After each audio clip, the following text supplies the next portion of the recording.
Daripada Anas bin Malik radhiyallahu an, kata dia Nabi sallallahu alaihi wasallam bersabda, Nabi kata, inna minan nas mafatihal lil khair maghaliqa lisyarr.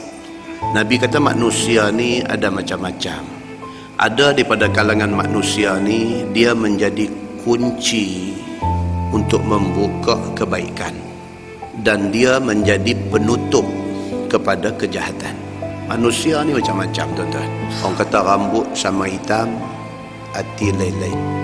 Manusia kita tak boleh, walaupun Nabi SAW kata nahnu nahkum bil zawahir wallahu a'lamu bil bawatin.